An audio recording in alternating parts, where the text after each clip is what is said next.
కార్యదర్శి నారా లోకేష్ తీవ్ర విమర్శలు చేశారు. సీఎం జగన్ కు ప్రచార పిచ్చి పట్టుకుందని ఎద్దేవా చేశారు. 5 ఏళ్లు ఏం చేయకుండా ఎన్నికలు దగ్గర పడగానే ఇప్పుడు పనులు చేస్తున్నాడని మండిపడ్డారు. ఇప్పటివరకు జగన్ ఏం చేశాడని ప్రశ్నించారు. మెగా డిఎస్సీ అంటూ నిరుద్యోగులను మోసం చేశాడని ఫైర్ అయ్యారు. సిపిఎస్ రద్దు చేస్తామని హామీ ఇచ్చి మాట తప్పారన్నారు. రాష్ట్రంలో సంపూర్ణ మద్యపాన నిషేధం తర్వాతే ఓట్లు అడుగుతానన్నాడు. కానీ ఏపీలో మద్యం ఏరులై పారుతుందన్నారు.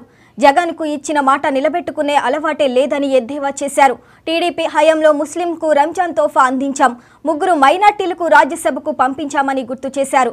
రాష్ట్రంలోని పథకాలన్నీ రద్దు చేసిన ఘనత జగన్కే దక్కుతుందన్నారు లోకేష్.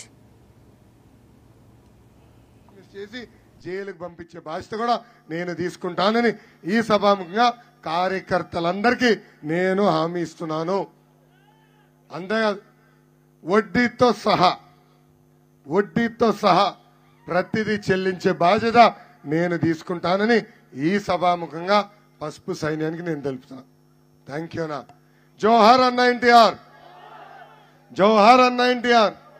చంద్రబాబు నాయుడు గారి నాయకత్వం, చంద్రబాబు నాయుడు గారి నాయకత్వం, పవన్ అన్న నాయకత్వం, పవన్ అన్న నాయకత్వం. జై బాలయ్య, జై